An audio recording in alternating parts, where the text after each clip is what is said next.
Welcome to the Neurodivergent Experience podcast, a podcast where we share the lived experiences of neurodivergent people to help create a better understanding for our community. Join us every week as we bring you honest, raw, and inspiring conversations with specialists, advocates, and individuals who know exactly what it's like to live the neurodivergent experience.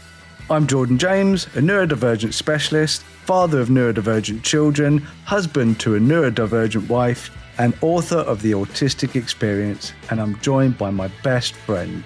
I'm Simon Scott. I'm an autistic ADHD broadcaster, actor, and advocate. Join us as we journey into unraveling the neurodivergent experience.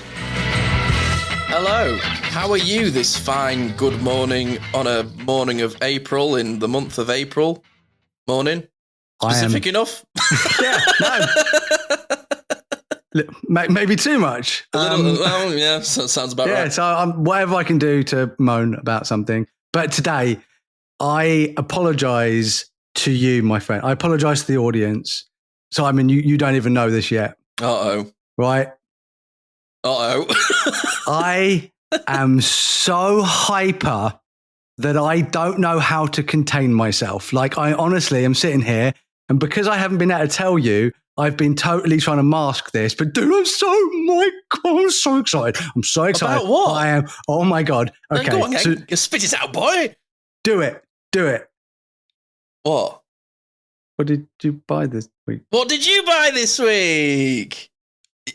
Go on then. A Switch 2 with Mario you actually Kart got one. World. You got one. I got one. Have you had to remortgage your house? I don't care. I've sold my children. My dogs are gone. Did you get a good price? Yeah. No. Yeah, it's a bit old. Yeah, it was a bit leathery. The only thing I've kept is Sylvia because I need someone to play Mario Kart with. And that's it. Understandable. Okay, so let me tell you my little story. You were literally moaning to me the other night that you couldn't get one. So yesterday the news came out. It was actually Tuesday. Okay, this is going to be sent out next week. So as of today, what is the date? The date is the 4th. So we're recording this on the 4th, but you're not listening on the 4th. Are you? Just to be clear. Like you've gone back in time. Okay. And if you are, I'm impressed. Yeah, that's amazing. So on the 2nd of April, the news came out that the Switch 2 will be coming out with the new Mario Kart. Mario World, isn't it? Mario Kart World, dude. So I immediately screenshot the YouTube video I was watching and made it the background of my tablet of Mario Kart World. So funny. And then I was like, yes, June the 5th, baby. I've only got 2 months, and I can play the new Mario Kart World. And people don't understand. Mario Kart is my favorite game ever, infinity, right? More so than even Halo. And I go, okay, when a pre-order's coming out, it says the 8th. And I'm like, okay, so I'll get ready because this is going to be popular. And then I'm watching a video and they go, oh, you can pre-order it now on certain places. And I'm like, blah, blah, blah. And I went to those places and they went sold out. And I was like, oh.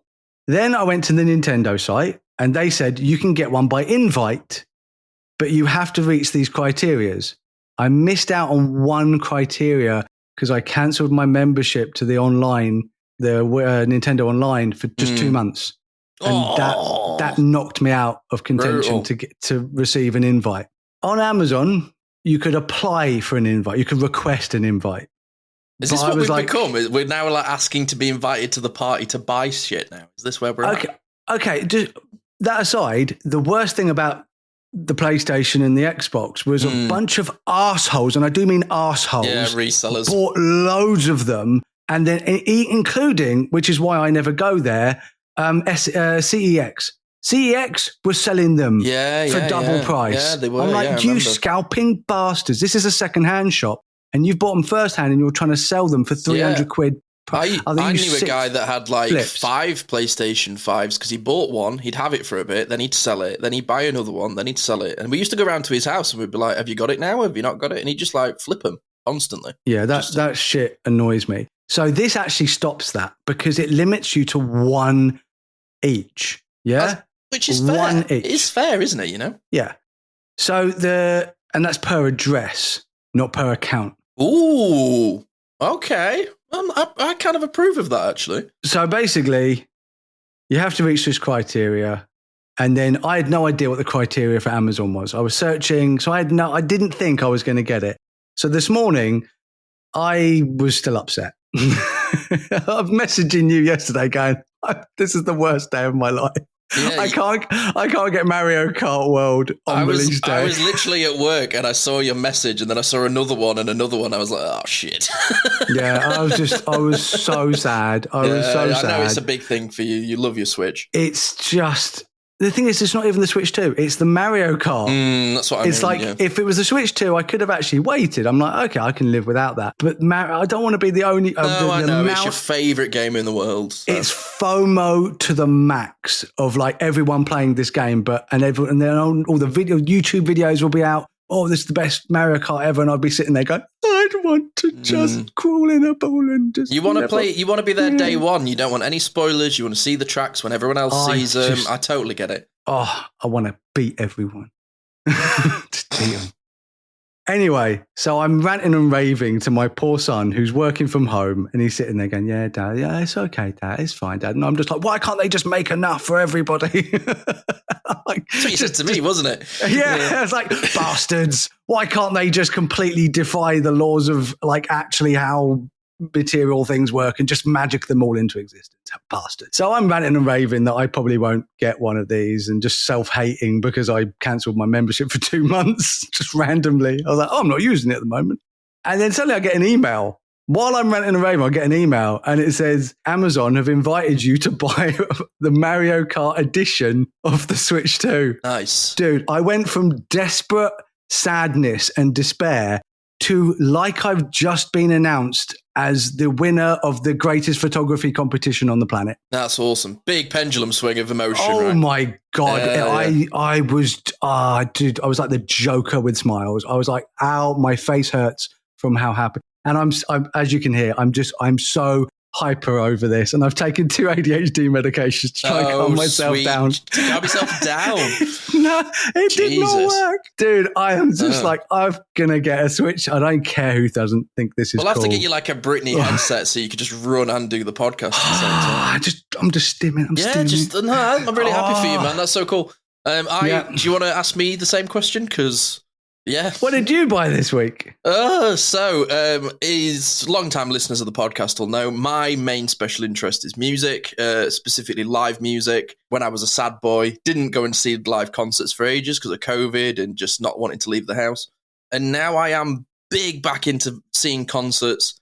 And my partner, Caris, her favourite artist in the entire world, ever, is Lady Gaga. Oh, I love a bit of Gaga. She has announced her tour. Ooh, I used to run to Lady Gaga. Yeah, and we're going. Come here. But the battle to get tickets was intense. Oh, dude, this is the same thing, isn't it? Intense, this is like everyone wants this. We went on pre-order, right? We logged into the tickets on Manchester on a pre-order. Only 3,000 were being sold. 40,000 people were in the queue.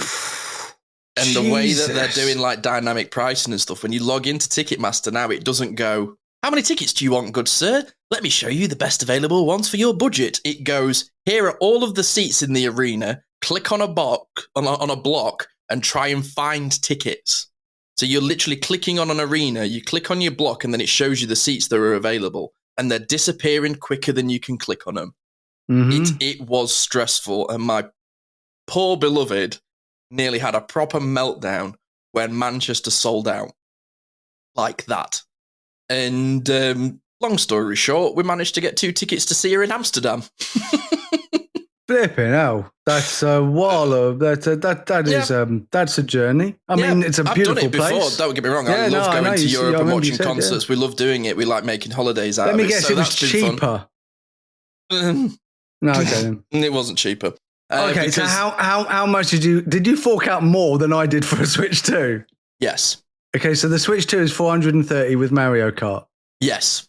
Oh my God, dude, that's one night. I've got a lifetime of Switch 2. But you know what, dude? The seats I get it. Incredible. Oh, really? And the thing is I'm like, so happy I have never seen Lady Gaga, right? I've been very, very lucky with the opportunities I've had. there's not one artist alive that I haven't seen if I didn't want to see them, other than Lady Gaga. What about Kendrick Lamar? I know that's random. I just Seen him started 3 listening times. to him. Oh, dude, I like Kendrick I stood Lamar. at the side of stage when he played at Leeds. Yeah, he's very cool. Mm. I like him. That's one of the coolest things I've ever done. You just blew over it like it was niche. What? I stood at the side of stage when Kendrick Lamar played at Leeds. No, I said I like him. I don't say I love him. Oh, fine. But no, long story short, paid I an think absolute arm and he's a leg. okay. But what was funny, right, is Caris was like, oh my God, I've not been able to get tickets for Manchester. Like exactly like you were with the Switch. And I was like, babe, it's fine. Other tickets will be released. And she's like, no, you don't understand. I was like, oh shit, okay. Like tears, everything. We had the whole thing.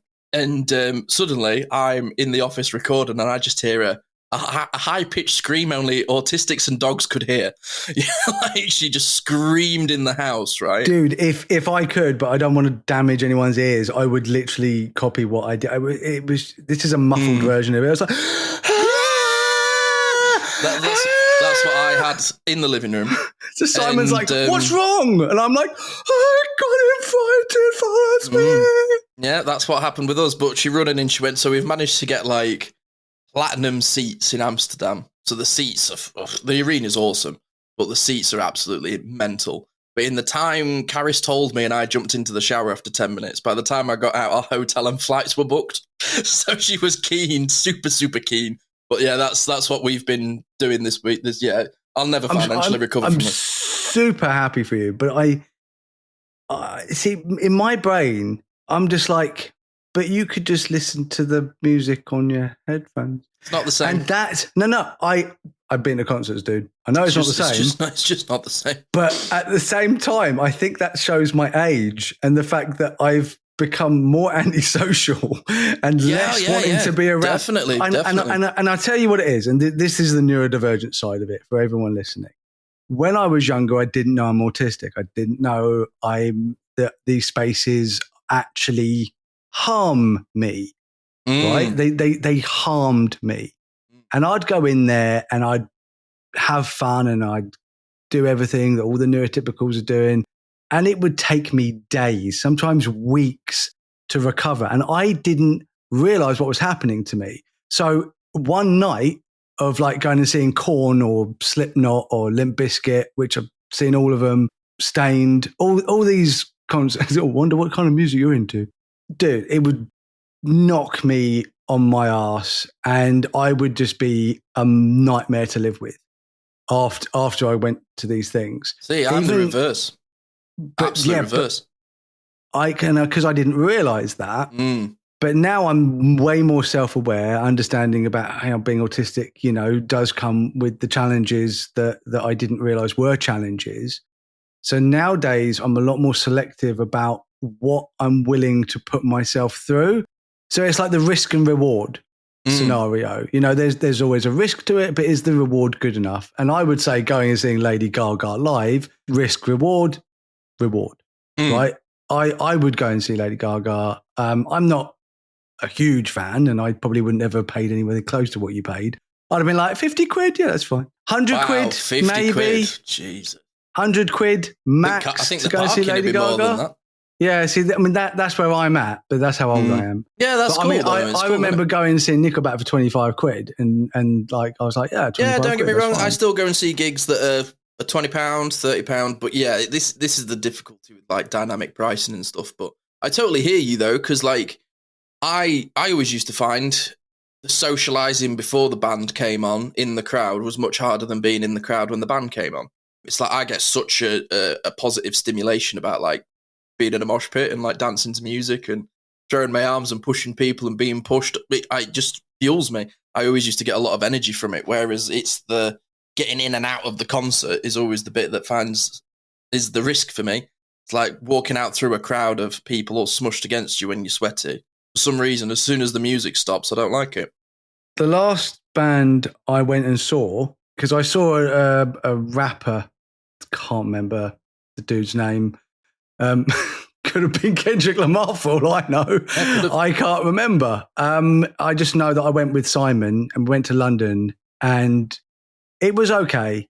But that was risk reward, and the reward was seeing my son really happy. Yeah. That was my reward. I didn't really enjoy, because I didn't know the artist that well. I couldn't enjoy the songs I might now. I just didn't then. But the reward was seeing how happy my son was, because it was his favourite artist at the time.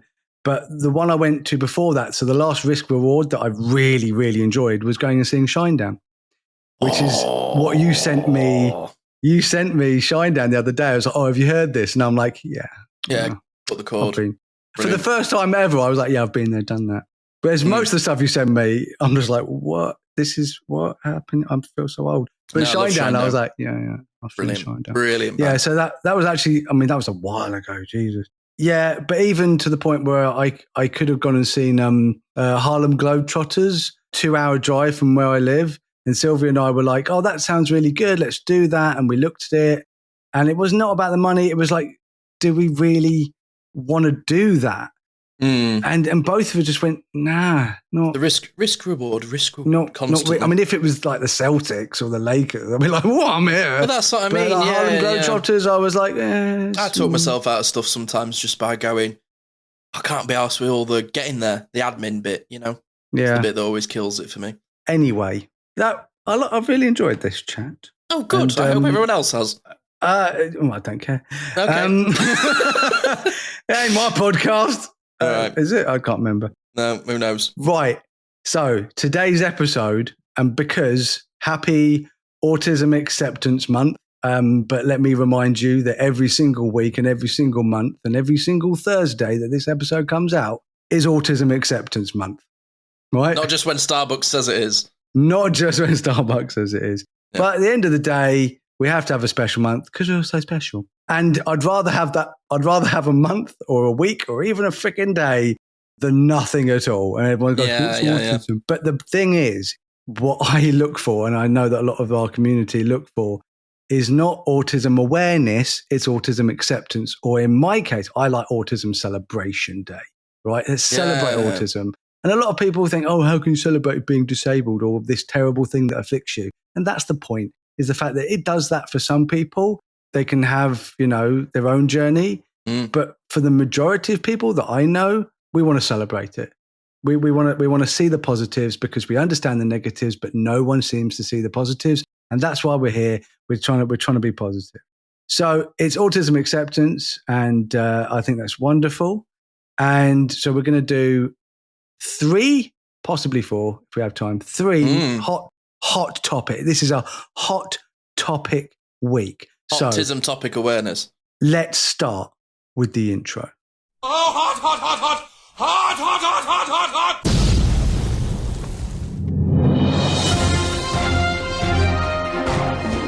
Hot topic.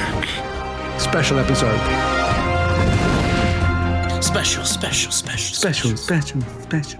Special education. I'm sorry.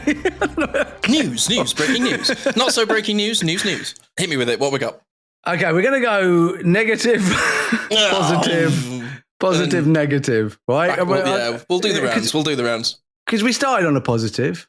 We've both got what we want. We both bought nice, shiny things. Yeah. So, I guess. Go for it. This is, dude, when I come across this, I wanted to rattle someone to death. I'm not threatening violence, but in my brain, I'm like... A bloody good scolding. Yeah. Yeah. I don't like this one. Yeah. We're going to name this person as well, but we're going to just out-name this person because it's from The Independent, which is the same publication. And it's a matter of public opinion. It's in the public domain. The name's on the article. We're not being dicks. We're just saying who wrote it. Oh, I'm being a dick, but I don't care. Okay. Yeah. like if someone else is a dick, I'll be a dick. Yeah, I'm fair, petty like that. Fair. I'm petty. But dick on dick, a bit of dick on dick action for everybody on a Jesus Thursday. Christ. I mean, it's a good job we don't fucking swear as well. Yeah. It's very different from season 1. Yeah, we tried. We couldn't keep it up, so we're just going to be ourselves. We're just going to be ourselves. Bugger. Right, so it's in The Independent, which last week I was like, oh, this is fantastic. Bella Ramsey was diagnosed autistic, and it was all positive, and it was all wonderful, and it was a great hot topic. This week, we've got some It's the nicest word. Oh, try your best. Go on. Be nice if you can. This arse hat. I'm just going to go ignorance. We're going to go with ignorance, but also arse hat. Okay, so this is the title of this so-called article. We need to stop diagnosing each other with autism and ADHD. As Bella Ramsey reveals their autism diagnosis came after the Last of Us crew member spotted the signs. Helen Coffey, questions why we've become so emboldened to pronounce neurodivergence in others. I mean, it's lovely that they're getting all the wording right, Helen. Okay, so let's dig into this article. I wanted her name to be Karen. I know. Okay, so this is just a quick rundown. It's a much longer article. We will link it, right? But quick rundown, very quickly. This is how the article starts. Are you sure you haven't got ADHD, babe? The question comes from a dear and well-meaning friend after I mention in passing how I swing between being hyper-focused and struggling to concentrate at work. I politely shrug and chirp, don't think so. While secretly wondering when and why it became perfectly acceptable to throw out armchair diagnosis to our mates or indeed perfect strangers based on the scantest, I hate this freaking word, symptoms. Aside from being just plain wrong, and it's wrong, if you have ADHD, then I'd argue, so does anyone who's ever worked in an office job or owned a smartphone. It's kind of, rude. Like this article then, Helen. Yeah. Isn't it? No, Helen, it's not. Not to mention utterly bizarre that the average layperson feels so comfortable flinging out medical labels, medical again, in the era of social media. Oh, God, I cannot read this seriously without being angry.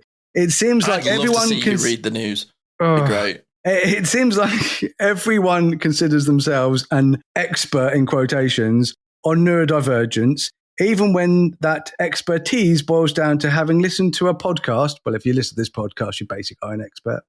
Or watched a YouTube short about it one time. Oh, fuck you, Helen. Yeah, so there's a lot. So somebody who is a journalist, I was very disappointed with this article. Very, very, very disappointed. Simply because I personally believe there is an irony in this of going, oh, well, you know, you're not a medical professional, so how do you know? Unfortunately, Helen, by the looks of things, neither are you. And some of the way that you've used certain wording in this article, like, you know, quoting expertise, there's sarcasm and snide written throughout this entire article. Oh, dude, it doesn't seem to have come from a journalistic point of view. It seems like a puff piece on it's an experience that it's a puff piece on an experience that you didn't enjoy having. I think what Helen needs to do a bit more research on is why her friend thinks she's got ADHD, more so than the opinions of other people and putting the expertise of medical professionals who aren't trained in neurodivergence, might I add, over the actual experience of authentically, actually autistic people. Yeah. Just to clarify your point about it being, it's like a fluff piece or whatever. Yeah, it's a fluff piece. It feels like a personal attack on the fact that somebody has said that she might have ADHD, and she doesn't like the idea. She doesn't like it, and she doesn't like it. Which is fine. But then if you've got the right to write in the Independent, shit on others. Don't write about it in the Independent. I understand like writing about yourself. I understand gonzo journalism. I'm doing it with this podcast. But at least I'm authentic with it. At least I'm going, but that's not me and that's a bad thing. Like you can have your opinion as a journalist, but back it up with facts. Yeah. So she ends the article, very, very long article, by the way, whinging.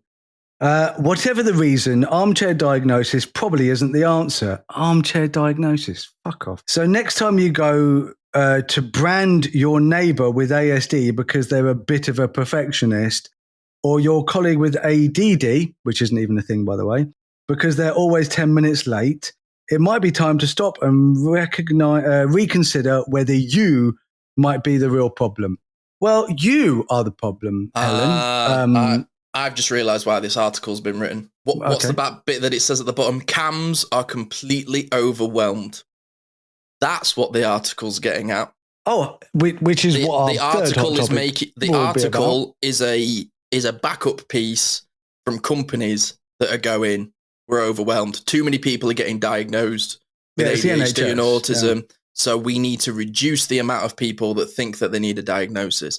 That's what I'm getting from this article. I'm not getting a journalistic piece. I'm getting an advert. Yeah, no, I completely agree with you 100%, because during the article, she mentions that, you know, they're overwhelmed and that, you know, too many people thinking they're ADHD and because of social media. And I'm like, oh my God. Okay. So let's unravel this and we'll do it in sections. Okay. So what for you is the most harmful thing in this article? The most harmful thing that I get from this article is the rhetoric that having ADHD is a bad thing. That is the most harmful thing in this. The fact that it's like somebody saying to me, oh, have you got ADHD? What I get from this article is that question is somebody going, have you got something wrong with you? Something wrong with you, babe? That's what I get from this article. And and do you know what? I'm talking from personal experience. I had somebody say to me that they thought I was autistic in my first year of uni, and I went, no, I'm not, because I had a very misinformed opinion on what autism actually is. And that's you know, if I just wish they'd done their research, because they haven't done the research. They've got butthurt and gone, somebody told me there's something wrong with me, and I work for The Independent, and I don't like that when people say things are wrong with me. I'm going to write an article about it. That's literally all I've got from this. I'll be honest. Yeah. Okay, so for me, one of the other most damaging things about this article is the fact that she craps all over the idea that watching social media and interacting with social media isn't any way to understand if you're ADHD or autistic. Bollocks. Of course it is. And she mentions that, you know, they've done studies and a huge amount of these content creators out there, and I'll get onto those in a minute, are factually incorrect with the amount of information they'll give you as to whether you have ADHD or whether you might be autistic, right? It's factually incorrect. Let me stop you right there, because these studies were done by the people out there who are factually incorrect. And that's what pisses me off, okay? So I'm not going to say that the medical profession doesn't know how to diagnose ADHD and autism. They do in their own idea of what autism and ADHD is. When people listen to this podcast and other content creators like us who are actually ND, we will talk about the nuances as much as we talk about the more obvious and mainstream, I love that word, mainstream diagnostic criteria. So that, you know, we all know this is not my word, this is her word, the symptoms, Helen. But what we talk about is the nuances, the day-to-day things that we do that can be connected to us being neurodivergent, that the medical profession either doesn't know about or doesn't recognize as being a neurodivergent trait, right? We know about it because we live it every day. And so do our friends, and so do our family, and so do the thousands of people that comment and message on my social media. The thousands of people I have interacted with. Just probably more than the people that have read this article. Yeah, way more than the people that have read this article. The other day, I did a post, reached 6.5 million people, dude. I'm back, baby. Yeah, mental. That was crazy. 6.5 million people interacted with my post. And it was quite a simple thing. It was just about being, you know, a positive thing about, you know, autism. And it was incredible, right? I wasn't, you know, lying or bringing out rhetoric. It was just a quirky, fun thing about autism being a positive thing.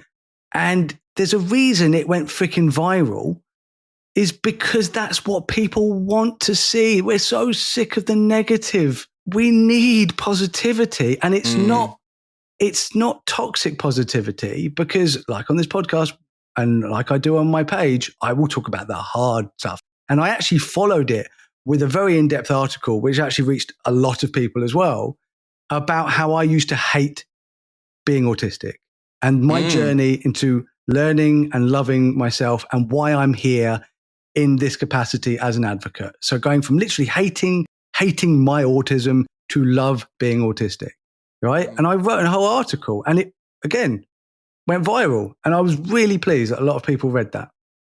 My main issue is she's basically trying to put people off neurodivergent content and saying, just because you might think that these things match you doesn't mean it does. Yeah, well, Karen, I learned Helen, an awful lot about this journalist just from this particular article, because one of the things that, like, you know, based off of this, I read the comments. I really wanted to see what people thought of this article. Yeah, and me too. I was like, one of the top ones is, it's actually only rude if you consider having ADHD as an insult, so maybe why don't you contemplate that for a minute? Brilliant. And I totally agree. You know, there's certain things that are in here in the comment section that I absolutely agree with. And it's one of the things that somebody said here is, maybe it's the circles that you move in, but the flippancy with which you criticize could be reversed on you so easily. It's a real struggle to get accommodations, as you say, and maybe our working school environments are not fit for purpose, giving people the sense that they may be neurodivergent, because we don't define what's human based on reasonable expectations. Beautifully put. Beautifully put. Beautifully put. There are so many comments there that are so, like, positive about neurodivergence and negative about this article. And Karen, Helen, this article pissed me off. Yeah, it did me as well. I'm pissed off. I'm pissed off now. I'm hard to be pissed off because I've got a Switch too. But yeah, I'm pissed off. But the comment section just made me glow inside. You have no idea the happiness that I get when other people feel like I do. And it's not, justification. I'm not the only one. There's a little bit of that. First of all, I started on Facebook just putting my photography out there. And the reason I came out as autistic, the reason I started celebrating my neurodivergence, celebrating and saying, I'm good at photography. I got really good really quickly because I'm autistic. It's because it's fecking true. Like that, I didn't go, I know, I'm just going to add autism onto photography. Yeah. I got into photography because I hated being autistic and I was in depression. And then I felt good about being autistic because photography, I got really good really quickly. And I went, what? How did that happen? And I went, it's because I'm autistic. That's the thing, though, is like I was literally discussing this with somebody yesterday where they were asking me, why are you successful at podcasting? And I went, mostly because I'm autistic. Because I have a very unique way of doing it. I have my style. And when people hire me, they hire me for my style. And it's unique because I come at it with a neurodivergent lens, which, you know, I see it and listen to it and hear things in a different way than other people do. That's the beauty of what I do. I love it's my medium. I think when you're autistic and you find your medium, whether it's music or writing or drawing or, you know, public speaking or photography, or, you know, you find your special interest that you can turn into something. It's the greatest gift in the world, being able to pair the two together. Do you know, the other great thing is, and you just hit the nail on the head, it's when you listed off a whole bunch of different things, is when I first started, I was like, okay, I'm really, really good at photography. But as soon as I started getting that confidence, I was like, being autistic, being neurodivergent in general comes with a lot of issues. And the more I understood that, the more I understood why those issues were issues. And then I could then deal with them. And then I'm just like, well, what else does it make me really good at? And then suddenly I had the confidence to do things that I thought I was okay at, and then had the confidence to do those more and then get really good at them, like being a speaker. Like I'm really good at that. I'm very unique in the way that I will give a talk. I don't have anything in front of me. I don't have anything planned. Like people are hearing me say this and I'm like, what did you want me to talk about? And she's like, your childhood and how you dealt with it in school. Yeah, and okay, I'm like, cool, we can go. Oh yeah, okay, crack on. And I would, and I could do 3 hours, except people like dragging me off the stage going, we only paid you for an hour. And I'm like, I'll give you 2. So I'm not an advert for like I'm cheap or anything, but I do it for free. I just love talking to people and giving my side of the story. Yeah, I had it yesterday. I was doing a podcast for somebody as a guest talking about a band I love. I ran out of time. Just could have kept going and kept going and kept going. And I was like, there's more. And they went, we haven't got time. It's like, there's more. Yeah, so before we go for our break, for anyone listening, there are so many positive things about being neurodivergent. And the idea that if you feel like you're neurodivergent and someone maybe mentions it, which is not rude. I think we discussed this last week. It's good to pick the moment because not everyone wants to hear it. Yeah. Pick your moment well. Yeah. It's very easy for me to do it because everybody that knows me knows, like I said last week, I've got the clout. Like no one's going to be like, you don't know what you're talking about. I'm a literal neurodivergent specialist who's done freaking talks for Luke Bearden. But the fact is that you shouldn't need that. You shouldn't need the clout because you're only suggesting something in order to be helpful. And I'm not comparing neurodivergence to a critical disease. But if someone said, oh, I feel like this, or I feel like this, or this is wrong with me, someone might go, oh my God, my uncle felt exactly the same before his diabetes diagnosis. So I don't know if maybe you should get checked for diabetes. I'm not a doctor. I just know that my friend has diabetes and that's exactly what he told me. So maybe you have diabetes. Diabetes. And it's not rude to suggest someone has diabetes, right? Oh, even though that is actually a really bad thing, having diabetes. It's not rude. You're actually being helpful. You're not being rude. So why the fuck is it rude, Karen, Helen, to tell someone they might be neurodivergent? There's my question. I really hope that somehow you hear this. Come on the podcast. Ooh, that'd be a good one. I'm inviting Karen, Helen, on the podcast. On the podcast, yeah, because I had it, just before we go to the break, I had this experience the other week. There's a young girl that I work with, and I met her, and within a couple of seconds, I was like, yeah, one of us. She never mentioned it, never was aware of it, and then casually made a joke the other day going, oh, I think I've got ADHD, and I just went, here's my moment. I went, oh, do you? Because what makes you say that? And I didn't go on the, what are you not good at? I went, oh, so what are you interested in? What do you like doing? Yes. And she was like, oh, I really like this. And then she talked to me about Sam Fender for 20 minutes, who's a musician. And I was like, all right, cool. Yeah. So you know what his eye colour art is and whether he wipes with a scrunch or a fold. You know everything about this man. Okay, that's cool. Dear. Just as a joke. But, just joking. But that's what I mean. That's how much she knew about him. And I was like, oh, okay. I went, well, as somebody who is an autistic advocate and does a professional, autism podcast and things like that, I'm here if you ever want to know more about yourself. She went, I really appreciate that because I want to. And I'm here when she's ready. But that's how I've sort of addressed it rather than just going, oh, what's wrong with you? What do you find hard? I just went, what do you like? What are you interested in? Who are you as a person? And I kind of went, yeah, one of us. Just quickly, last thing. Oh, yeah. That's what I love about RTN diagnostics is during the assessment with my wife and my son, they didn't just focus on what they can't do and what their disabilities are. They asked questions like, what are you good at? What are you interested in? And they had conversations exactly like that. Mm-hmm. And that is one of their criteria for diagnosis is just having a conversation and seeing how a person approaches a subject, because neurodivergent people, we love our subject. Oh, we love our stuff. And if we have to talk about something we don't like, oh my God, do you know, that's so weird. I actually feel physically sick just thinking about it. Just thinking about talking about something that I'm not interested in makes me physically, not just upsets me, physically right now, even thinking about the possibility of doing it makes me physically sick. That is how much. But if you want to talk to me about the new Mario Kart, oh my God, the sickness is just gone. And I'm just like, oh yeah. And he's back. We're back, baby. He's back, right. Yeah, and after a nice plug for RTN, here is another one of our sponsors. And we'll do a hot topic on the other side of this. Don't go anywhere. This episode of the Neurodivergent Experience is brought to you by RTN Mental Health Solutions. With up to a 5-year waiting list for autism and ADHD assessments via the NHS, and that's even if you get a referral from your GP, getting an assessment in the UK has never been harder. So if you're like me and can't wait anymore, going private may be the best option for you. RTN offers online assessments for kids aged 6 right up to adults, with prices starting at £900. To make it more accessible, RTN can offer payment plans up to 5 months.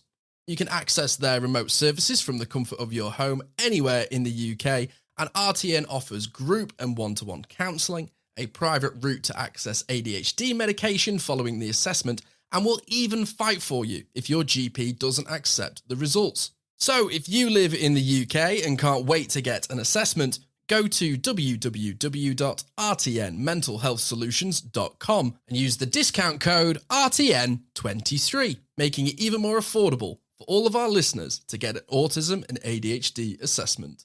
Oh, hot, hot, hot, hot! Hot, hot, hot, hot, hot, hot!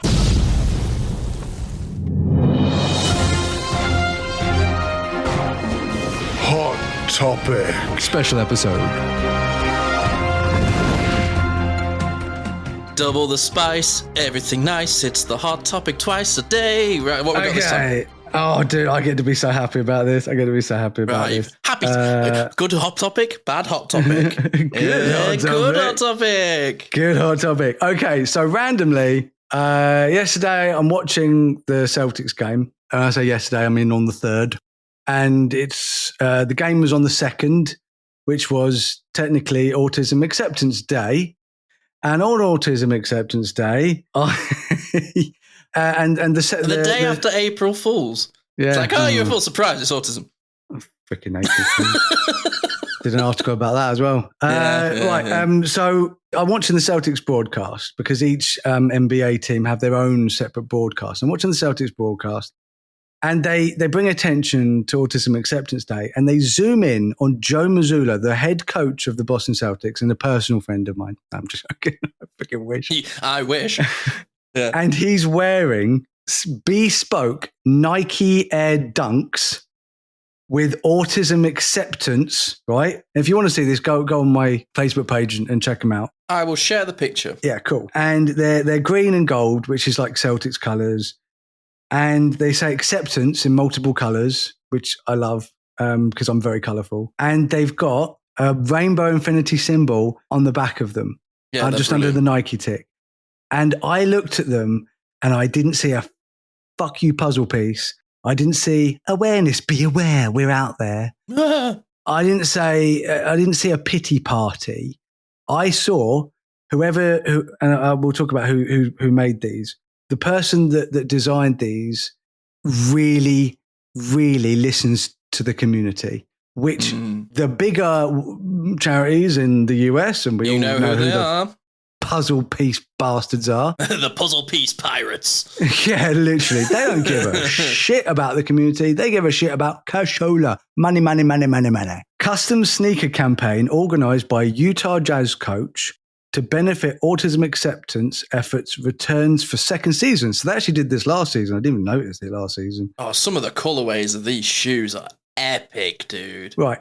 So quick rundown. To support Autism Acceptance Month, Utah Jazz assistant coach Scott Morrison, who is the ex-assistant of the Boston Celtics, and his wife Suzanne are organizing a league-wide effort to encourage acceptance for individuals who are autistic.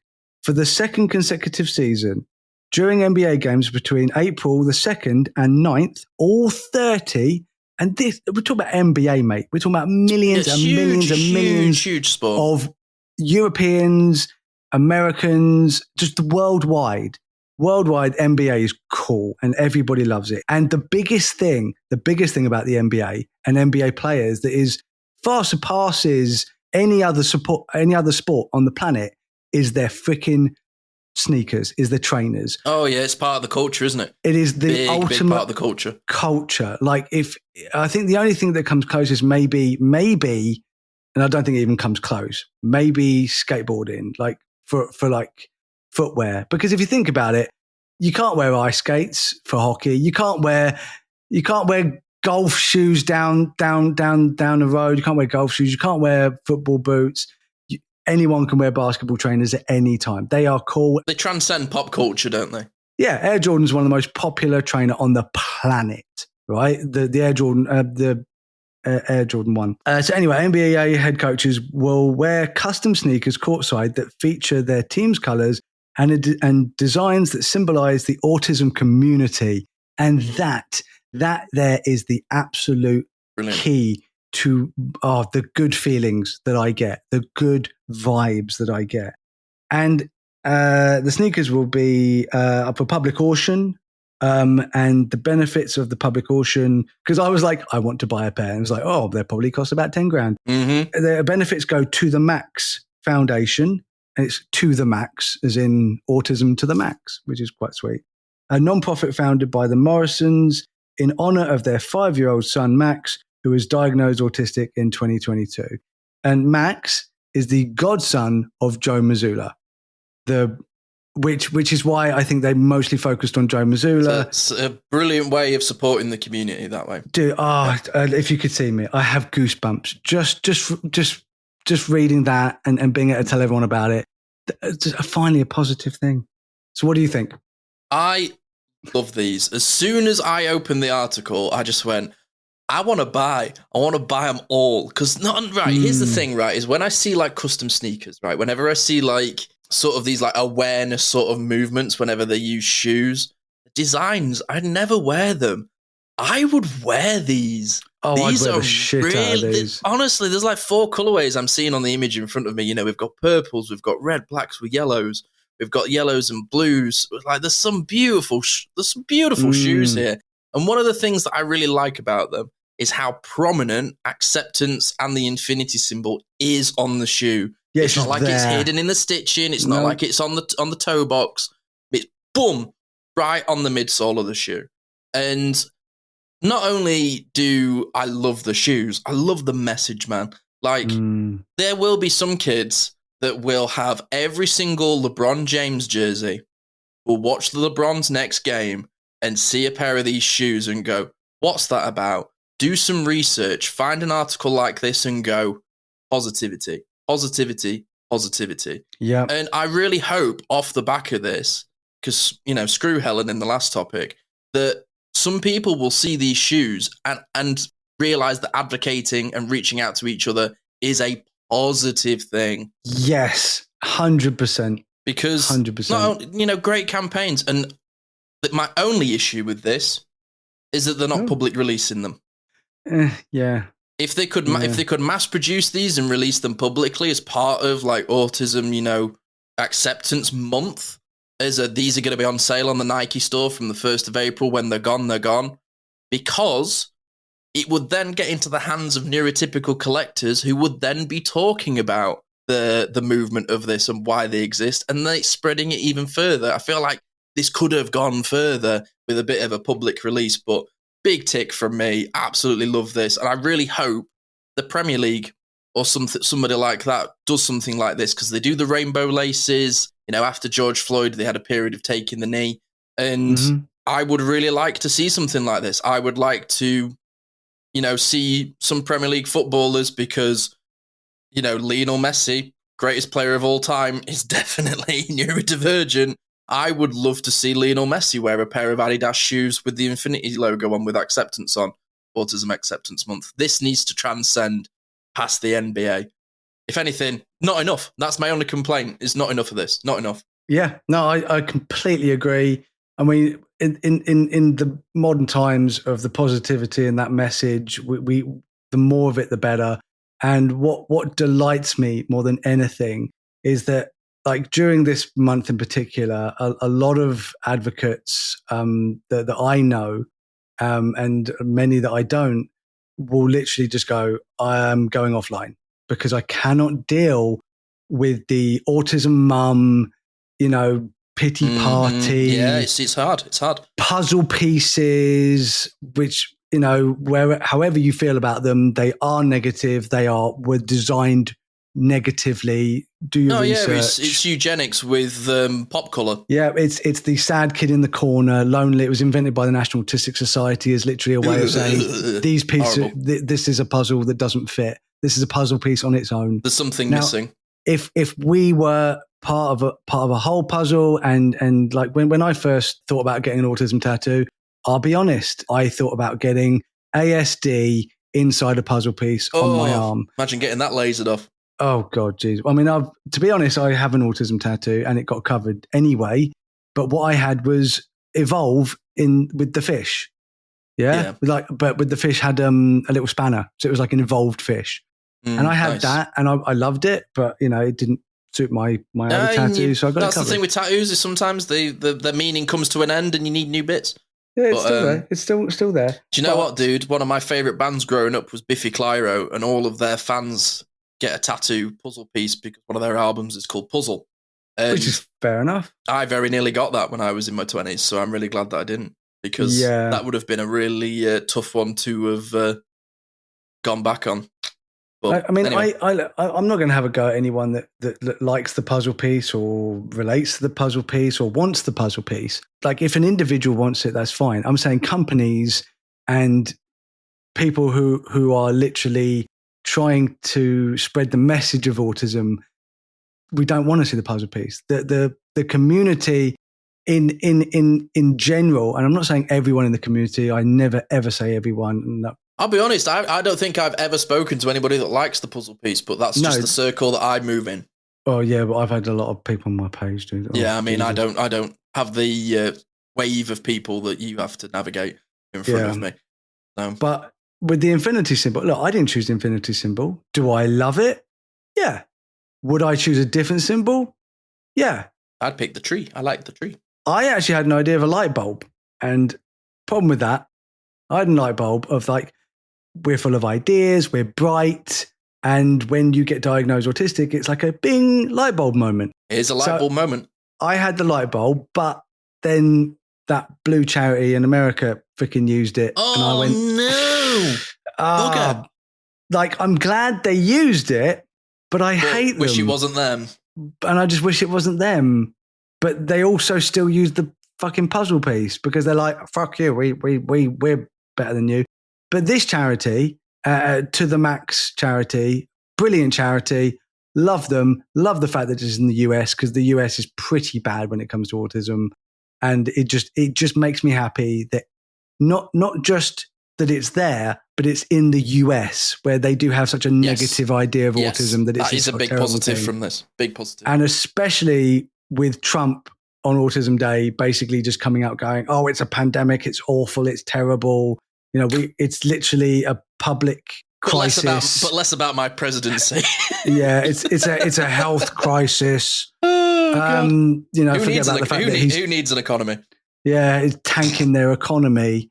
So even if people wanted to buy these trains, they wouldn't be able to afford them. But yeah, it's positive, it's wonderful, and it tickles my autism, especially because I love the NBA and I love the Boston Celtics. I know I'm wearing an Oklahoma City Thunder t-shirt because I also love them, but Boston Celtics are my number one team. And I'm just very, very, very good, very, very positive. Should we have one more break and then finish with the final hot topic? Yes, sir. Have you ever felt stuck in patterns that don't serve you? Struggled with stress or wanted to connect more deeply with yourself? Then I have to introduce you to a friend of the podcast, Ashley Bentley of Integrated Coaching, Breathwork and Hypnotherapy. Ashley is a highly experienced clinical hypnotherapist and coach specializing in working with neurodivergent minds. Through a unique blend of integrative coaching, breathwork and hypnotherapy, Ashley helps people rewire subconscious patterns, regulate their nervous systems, step into more empowered versions of themselves. Whether you're dealing with addiction, anxiety, burnout, or struggles with self-acceptance, Ashley offers practical and science-backed tools tailored just for you. Her unique methods combine neuroscience, storytelling, and subconscious transformation to create real, lasting change. Jordan and I can personally attest to the profound and transformative effects of her sessions, which have been life-changing. She does all of these sessions online, meaning she can work with you no matter where you are in the world. If you're ready to break free from old patterns and start living with more clarity, confidence, and connection, go to bit.ly/AshleyNDE to book a free consultation or learn more. Oh, hot, hot, hot, hot! Hot, hot, hot, hot, hot, hot!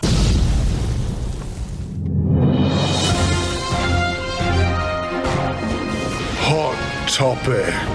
Special episode. Last segment. Good hot topic, bad hot topic. Bad. Have you got it in front of you? Oh, yeah. Yeah, so this was from ADHD.com. I've tried to find other things on other news outlets. This seems to be the one that's running it.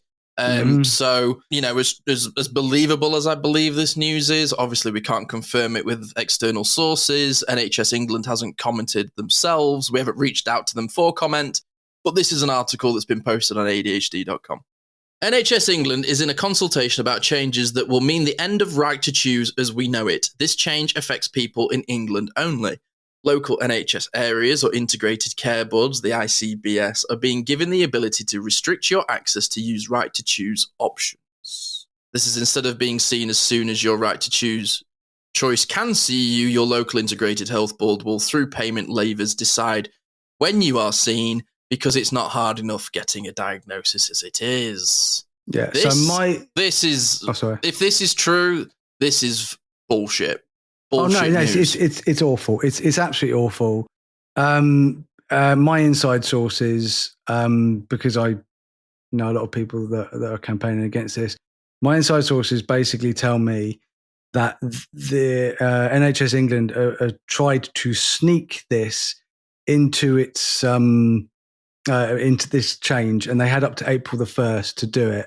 So as far as I know, as of April the 4th, they didn't manage to get it through. That doesn't mean they're not going to try, but if it wasn't for ADHD UK, so thank you to them so much. If it wasn't for them realizing what was going on and NHS England trying to sneak this into the I don't know what it's called, like the official. It's like the business criteria. year, isn't it? They're just trying to get through the things for the year.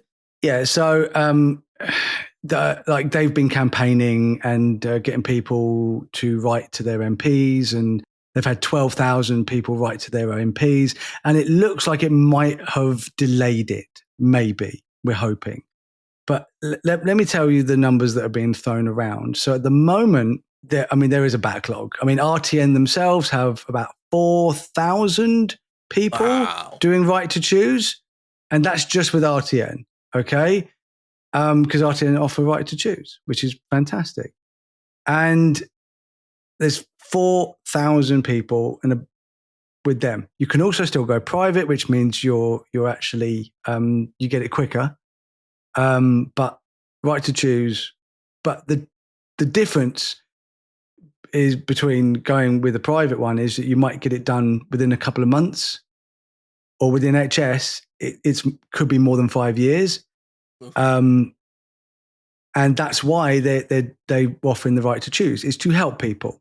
Yeah, it's to get rid of the backlog. It's to dilute the waiting order and all this sort of stuff. There is a huge backlog. So what the NHS England tried to do is basically say, depending on your area and their budget, is how many they're actually allowed to let have right to choose. So again, just a postcode lottery. Not really a right to choose then, is it? Exactly. And okay, so this is the crazy numbers. It's like being on the B list of the waiting list. It's like, now, again, this isn't factual. This is just what I've read and what I've been told. But I doubt this is wrong. But it's not a fact. And I'll always be clear with that. Not because we're on a podcast, it's because I'm autistic. It's just like, I just have this way of like, I have to tell facts. Yeah, I know. Being autistic doesn't make you tell facts, Elon. It just fuck you. Anyway, but yeah, it's that's my version of being autistic. They're basically saying it could limit people, depending on the area, to 24 to 48 people a year. Oh shit! 24 to 48, and in most areas there is roughly 10,000 people, and like in a county.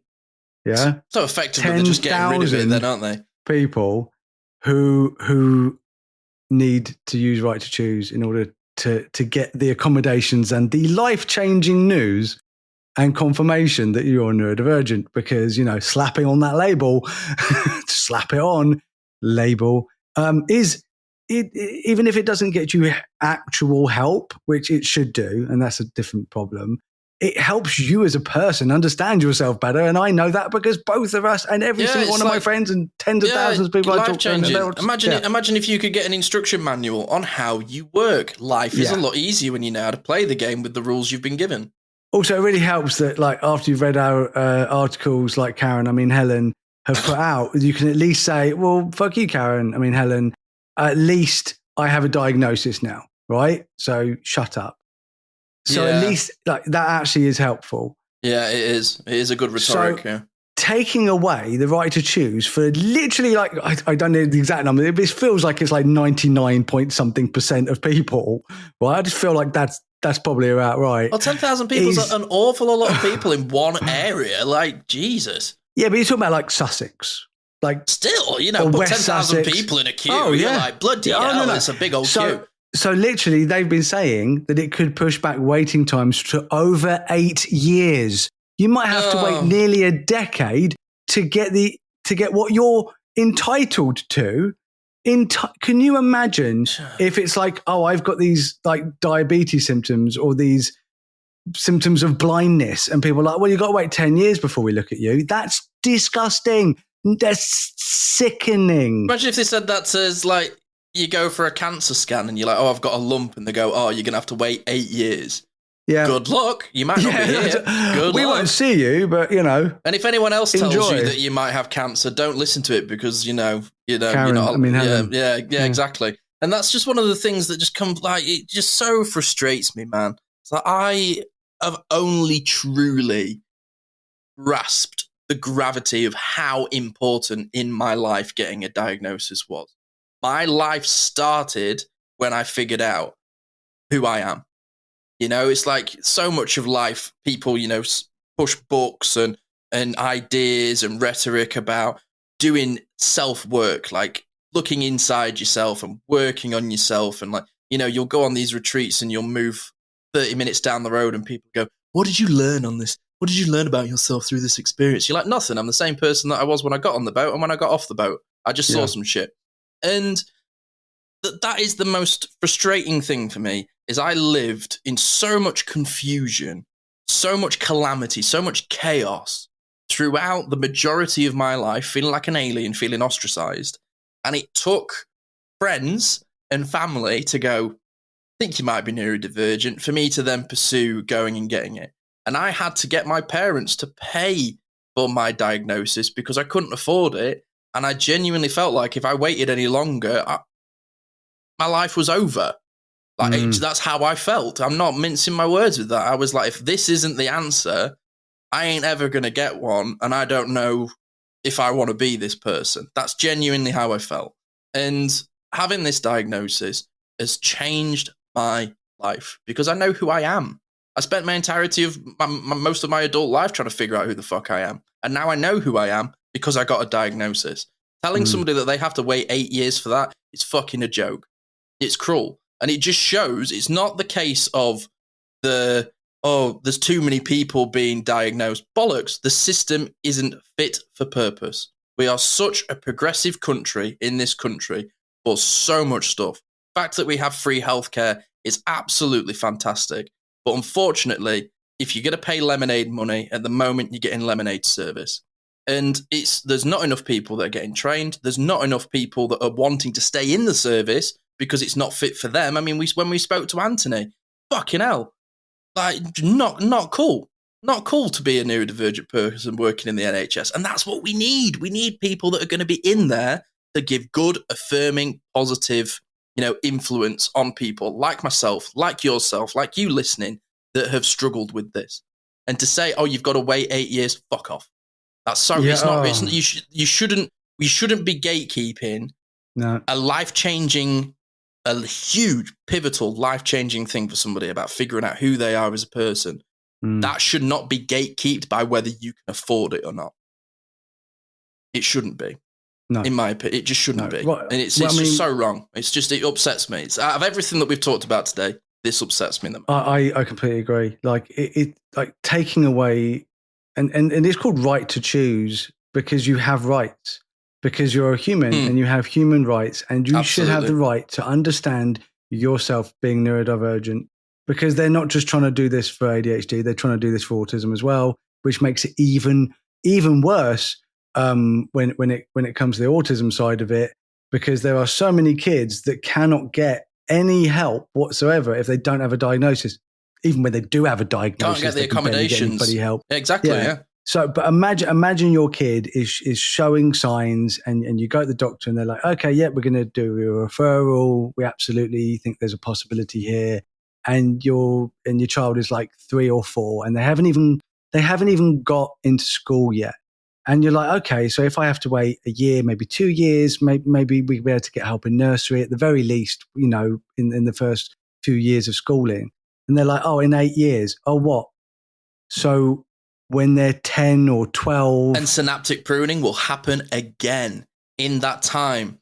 Completely changing that child again. Potentially. Yeah, it's just. And it's so rage-inducing that, I complain about the US a lot with how bad they are, and I'm not just talking about. You do it with love, though, because you want it to be right. You're not just shitting on it because it's easy to shit on. Oh, dude, you give a shit. That's the problem. I love the US. I have so many friends from the US. Many dear friends in the US. And some of my favorite cartoons, favorite sports are US. I'm wearing a T-shirt now with US Turtles. I've got a US band T-shirt on right now. Yeah, we are not, and we will never shit on US people and the US culture. What we do is shit on the US government. And I don't care if it's Democratic or Republican. I don't care. I'm neither. I don't have a dog in this fight. I do not care. What I care about is what actually happens. Whether you're blue or you're red, I don't give a shit. If you make autistic people and ADHD people shitty, if you're shouting out their rhetoric, then just fuck you. Like, you're not doing a good job. And this country is this government, this freaking Labour is not doing a good job. They're doing a bad job. At the moment, and we will talk about this in the future. They are cutting PIP. They are making the criteria for PIP. What does PIP stand for again? Personal independent pay? Yeah. I don't know. I've erased it from memory because apparently I was too high functioning to get it. Yeah, exactly that. And there are so many people now who don't even qualify for it, who definitely should have it and have had it in the past, and they suddenly weren't qualified for it. So it's not just Labour, because Conservatives did this as well. But Labour are now going, oh, we're gonna make it even harder now. And then they make it out like it's a better thing. But again, that's not what we're going to talk about. Yeah, we'll talk about it in another episode because we're actually going to talk about it with a guest who actually knows way more about PIP than we do, because obviously we don't even know what it stands for, apparently. But essentially, it shows you what we know. We disabled people are being shat on because we're not important enough for the government to care about. Apparently, we don't contribute to the economy enough. Yeah, we don't. That's what it is. This is what this saying is. You listening to this and us recording this, we don't matter. And that is sickening. So love everybody out there. Be safe, be cool. Accept each other. And I just want to give a shout out to my friend Aaron Otley, who's ADHD and awesome. Because he bought me a turtle fugly. And it is fugly. Fugler. It is fugly. It's a turtle fugler, Michelangelo fugler, and he bought it for me as a gift, and I just thought it was really sweet. Great friend. Very good friend. All right. Only so many episodes till you get your Switch. All right, thanks for listening, everyone. I'm going to take a month off. Please don't. Bye. Bye. Thanks for tuning in to the Neurodivergent Experience. We hope today's episode sparked something for you, whether it's a new idea, a bit of validation, or just a moment of connection. Remember, new episodes are every week, so be sure to join us for the next one for more conversations and insights into the neurodivergent experience. If you've enjoyed this podcast, help us grow. You can do that by rating and reviewing this show. Your support makes a huge difference in helping us reach more people who could benefit from these conversations. You can connect with us on social media. Find us on Instagram, Facebook, TikTok. Just search for the Neurodivergent Experience. Thank you again for listening, and until next time, take care of yourself. You're not alone in this journey.